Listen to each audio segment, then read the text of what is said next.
Senado guarda a vida da República e do Império em documentos fundamentais.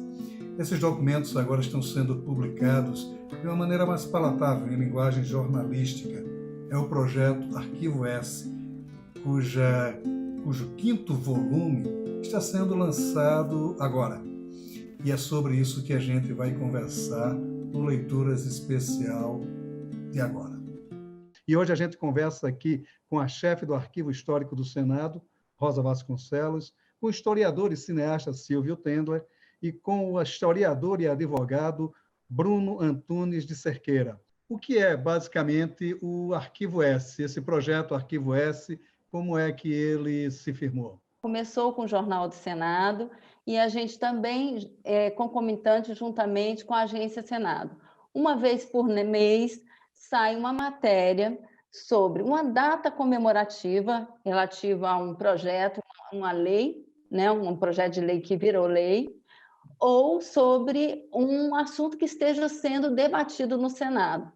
Fazemos uma reunião com os jornalistas Ricardo Oeste, que é o responsável pela coluna, por escrever a coluna, e depois a gente vai fazer as matérias. Nós também pegamos todos os discursos que foram feitos em cima do projeto de lei. Entrou nos debates, também... né? Que entraram nos debates, né? Que basicamente as fontes primárias. O arquivo é usado como fonte primária para a confecção dessas matérias, nessa nova linguagem de escrever a história, não é? Que o Silvio também já trabalha com isso já há um certo tempo, né, Silvio? Quer dizer, seus filmes têm muito essa vertente histórica também. Então, eu acho que esse trabalho ele é fundamental para a história. Eu me lembro, por exemplo, quando eu fiz os anos JK, que eu quis falar da Constituinte, que eu consegui, no Arquivo Nacional, um disco em acetato com os discursos de alguns senadores, que tinha discurso do JK, do Prestes, do Juracy Magalhães, de todas as vertentes políticas, num acetato, mas faltava o conjunto da obra. Então, depois, com o tempo que as instituições foram se aperfeiçoando na construção democrática, você hoje tem acesso às fontes, né, que o Maurício chamou de fontes primárias, mas que são fundamentais. E ela tem uma outra utilização, que é a reinterpretação da história.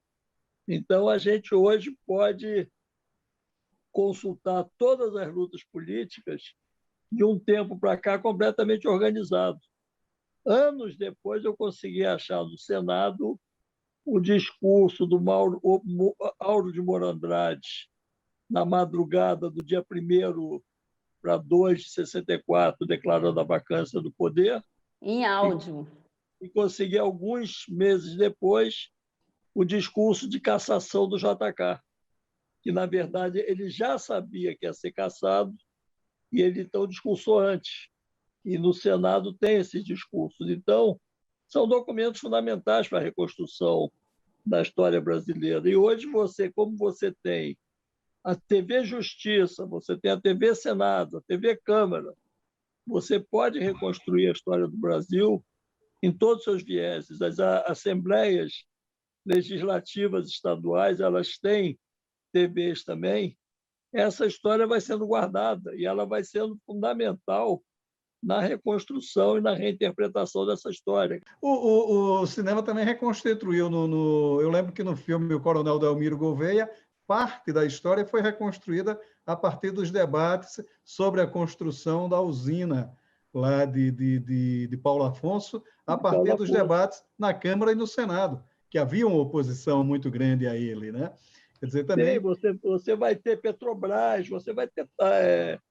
você tem todos esses debates. A política econômica do Brasil, você vai poder reconstituir a partir dos vários segmentos políticos. E você vai ter esse registro nos anais do Senado, nos anais da Câmara, fundamental para a história brasileira. E, Silvio, eu queria só fazer uma parte em relação a isso, que é interessante que a gente tem um arquivo S sobre a transferência da capital, mas nós também temos um arquivo S falando sobre os debates da transferência da capital vindo desde a Constituição de 1891. Ô, Bruno, você, de certa forma, tem pesquisado bastante nesses documentos. Há, inclusive, a famosa polêmica de quem teria sido a primeira senadora do Brasil. No volume 4, tem aqui a matéria sobre a posse da Eunice Miquiles, do Amazonas, que, né, é a primeira senadora, mas a princesa Isabel também teria sido senadora. Por que a princesa Isabel não é considerada senadora, Bruno? Você que escreveu sobre ela. Existe essa dúvida histórica, né? Se Dona Isabel do Brasil, que era a princesa imperial, herdeira de Dom Pedro II e regente do Império 3 vezes no século XIX, se ela foi ou não senadora do Império, porque um artigo da Constituição ditava que, com 25 anos de idade em diante, o herdeiro, o príncipe imperial, e até os demais príncipes da casa teriam direito a assento no Senado. Ocorre que os da linha de sucessão, né? Dona Isabel foi, sim, senadora do Império, e, nesse sentido, não é um erro histórico dizer que ela foi a primeira senadora mulher, mas ela não foi senadora legislativamente falando, e sim constitucionalmente falando. A participação de Dona Isabel na vida do Senado do Império é muito curiosa e não começa quando ela já tinha 25 anos, começa quando ela tinha 4 anos de idade.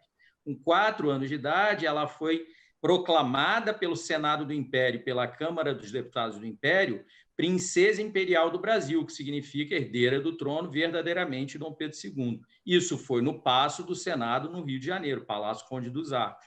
Com 14 anos de idade, ela prestou juramento como princesa imperial e assinou o seu ato de juramento como princesa imperial Dona Isabel no Senado, documento esse que está com a rosa aí no arquivo do Senado. Depois ela vai novamente voltar ao Senado para ser, na sua primeira regência, ela era muito novinha, 23, 24 anos de idade, 1871, para ser proclamada princesa imperial regente do Império na saída de Dom Pedro II.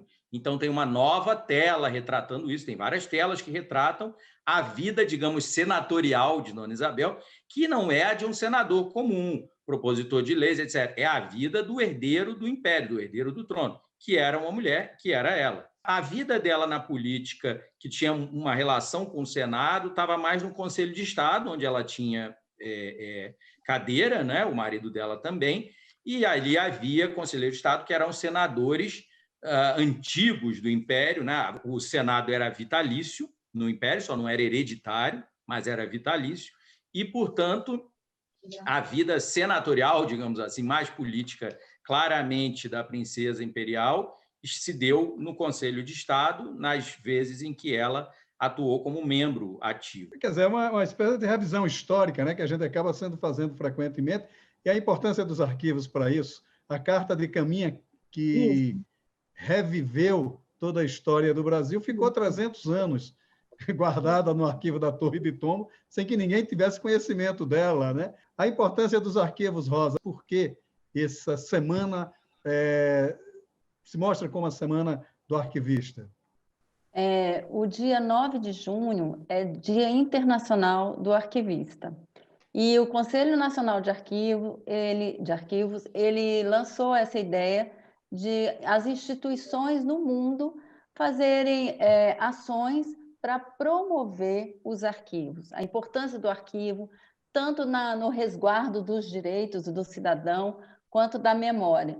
Então, o Arquivo Nacional encabeça a Semana Nacional de Arquivos aqui no Brasil. Nós estamos inscritos na semana com 2 ações. O lançamento da coletânea das reportagens que foram vinculadas pela Agência Senado em 2020 e em 2019. No caso, hoje, a gente está lançando o volume 5, que é relativo a 2019. Então, a gente mostrar como que se deram os debates.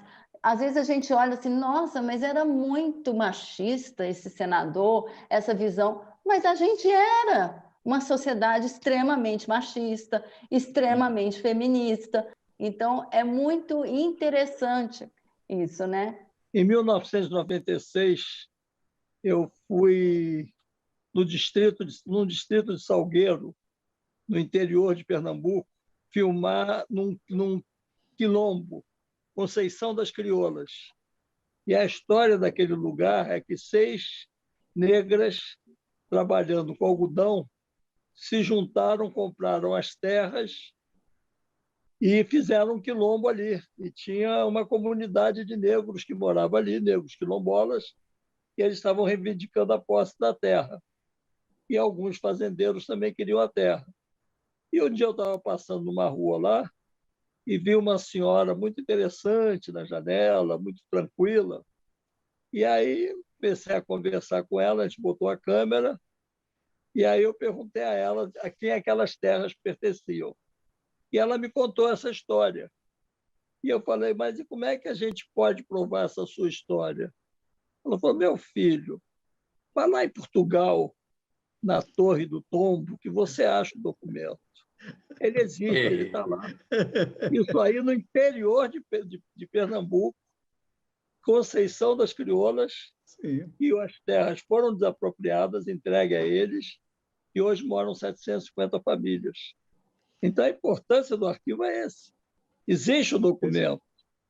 Existe o documento. E essa história ilustra a importância do arquivo. Bruno, isso aí você consegue rever a história do aspecto a partir desses documentos, não é, Bruno? Como é Na verdade, o Silvio... pesquisas? Eu achei muito curioso isso que ele falou, porque me lembrou muito os relatos dos povos indígenas, né? Eu sou indigenista da FUNAI também. E aí o Silvio está tocando na importância simbólica dos arquivos, não é? Como depositários, como repositórios de documentos históricos para o povo, para a população, ou para os povos, né? Porque é claro que ele está justamente contando a narrativa de um povo que pensa que o documento que comprova a posse da sua terra está no arquivo da Torre do Tombo em Portugal, né? E não, por exemplo, num arquivo estadual, e não num arquivo municipal ou no arquivo nacional. Os povos indígenas têm muitos povos indígenas acreditam que eles têm a posse da terra em que eles estão, sobretudo no que hoje é o que a gente chama de Nordeste, no tempo do Império era o norte do Império, porque Dom Pedro II ou Dona Isabel deram para eles a posse da terra. Historicamente, do ponto de vista documental, analítico, enfim, e político, isso não é procedente, não houve essa confirmação das terras deles com assinatura imperial. Mas por que eles entendem dessa forma? Eles entendem dessa forma porque houve visitas da família imperial aos interiores do Brasil. E nessas visitas, os indígenas estiveram com eles e pediram aos imperantes que lhes fosse garantida a terra.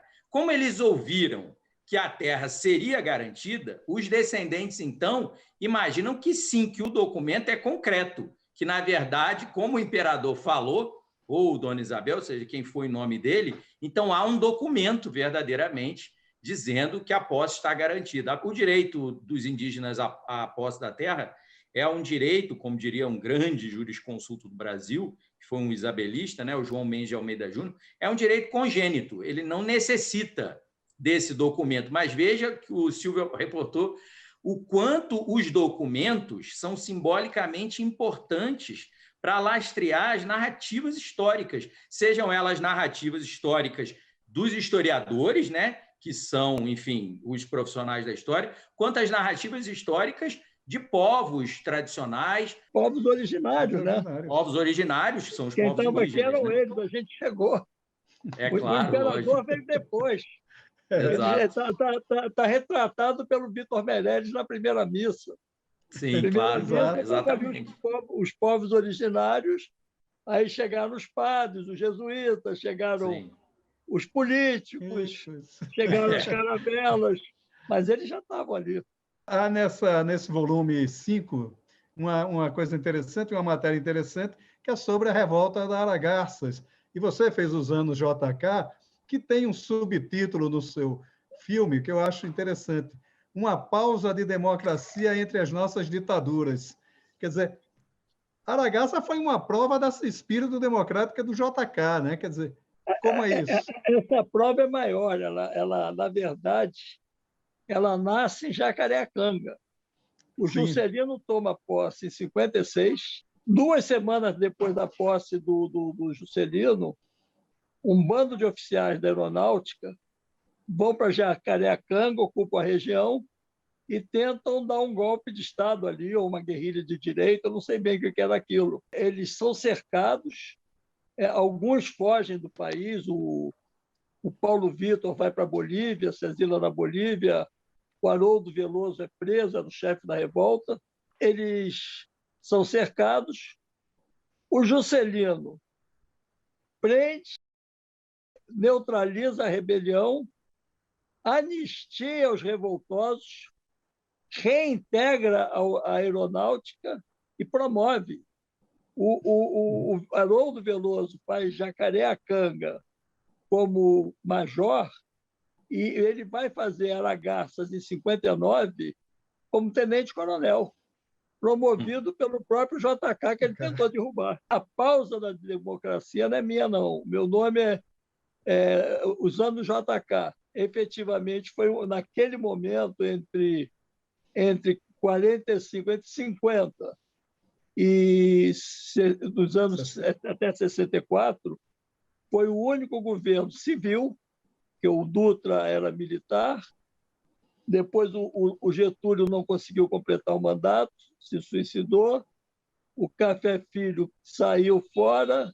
O JK ele assume no dia marcado, entrega o governo pacificado, democratizado por um sucessor que é oposição a ele. Foi o único momento que aconteceu isso. Depois veio o Jânio, aí o Jânio, ninguém sabe até hoje essa história, quem sabe agora com os anais da história, os anais do Senado, ela fique mais claro se a renúncia do Jânio foi uma tentativa de golpe, foi um pileque mal curado. O bilhetinho dele está escrito que ele deixa as razões do ato para o chefe do gabinete civil. Mas, sim, mas ninguém sabe, né? Mas ele entrega para o Pedroso Horta o bilhete, e aí a coisa está mal explicada, porque dizem as más línguas que aquele bilhete, redigido numa sexta-feira, seria para o Pedroso Horta colocar no bolso, levar para casa, voltar na segunda e dizer: e aí, Jânio, tudo bem? E o Pedroso Horta foi lá e entregou o bilhete para o Auro de Moura Andrade, que consumou a renúncia. E a segunda versão é que o Jânio teria renunciado para voltar nos braços do povo, para ser um golpe de Estado. Então, existem muitas versões, mas até hoje ninguém conseguiu construir a correta. Agora, Silvio... Se foi pileque, golpe de Estado, cansaço, que ninguém sabe. Mas é interessante o Zé Aparecido falava que ele, uma vez, que o Zé Aparecido perguntou a ele: Jânio, enfim, por que você renunciou? E ele teria dito: a comida do Palácio da Alvorada era uma porcaria. Eu queria sair fora. Tem várias versões. Mas, Rosa... É o telegrama que a gente tem dos militares falando que não aceita a renúncia do Jânio. Os próprios governadores do Rio de Janeiro, São Paulo, de Minas, enfim, também não aceitam a renúncia, porque eles tinham medo das consequências, né? Eu acho muito interessante, Maurício, você perguntou por que é importante a gente conhecer essas histórias. Porque muita coisa se repete, muita situação está se repetindo e a gente precisa entender como que se deu, como que aconteceu, o que foi feito que evitou o caos ou o que foi feito que piorou a situação, né? No JK, sim, eu usei uma frase do Ivan Lessa que é muito clara sobre isso.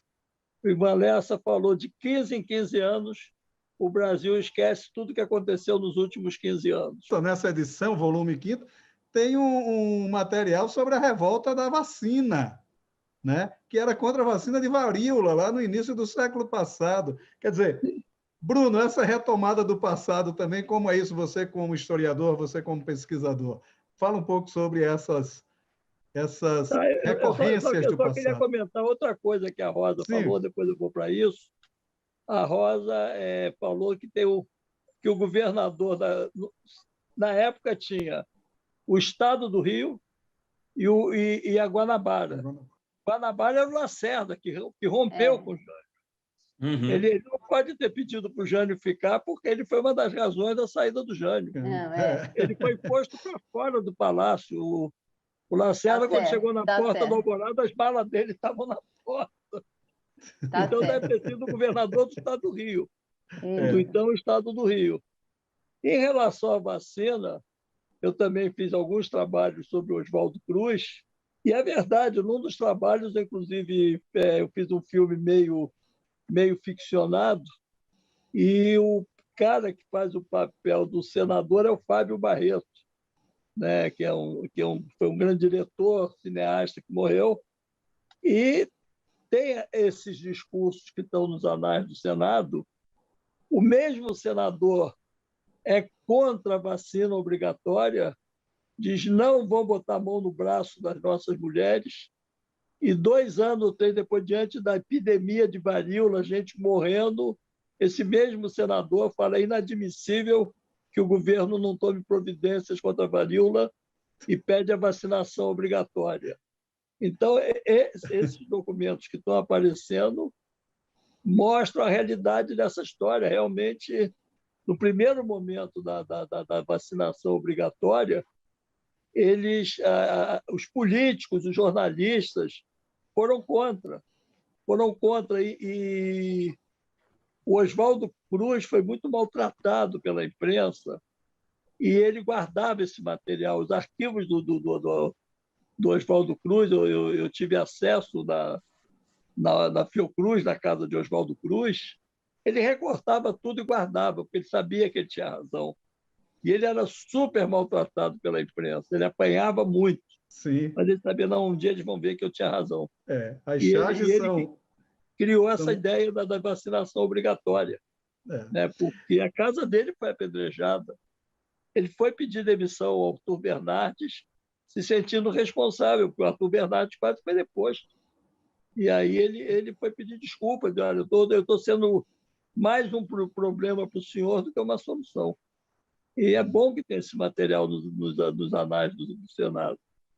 A história vai se confirmando. Bruno, você lembra assim de algum outro fato que tenha essa repercussão toda no Senado, que tenha, de certa forma, feito uma revisão na história? E uma historiografia, que é a escrita da história, ela deixa de ser, do ponto de vista do período em que ela é produzida, revisionista, entre aspas. O que não, outra coisa completamente diferente é ser negacionista, não é? Toda historiografia ela é revisora e, portanto, ela pode ser enquadrada, depender do autor, como revisionista. Agora, o Silvio estava falando da revolta da vacina, eu me lembrei porque no livro, que é esse livro, né, Alegrias e Tristezas, Estudos sobre a Autobiografia de Dona Isabel do Brasil, Fátima Argon, que é a chefe do Arquivo Histórico do Museu Imperial em Petrópolis, e a gente produziu esse livro, publicou em 2019, e a gente contou muito com o apoio da Rosa, né, para colocar documentos originais do arquivo do Senado relativos à memória tanto isabelina, né, que é da própria Dona Isabel, quanto isabelista, que é dos seguidores dela. E, por exemplo, a Lei Áurea, que é a Lei 3.353 de 1888, o documento original da Lei Áurea, enquanto lei, né, legiferada, ou seja, feita por senadores e deputados, está com o arquivo do Senado, mas a gente só conhece um documento da Lei Áurea, que é o do Poder Executivo do Império, que é o que está no Arquivo Nacional.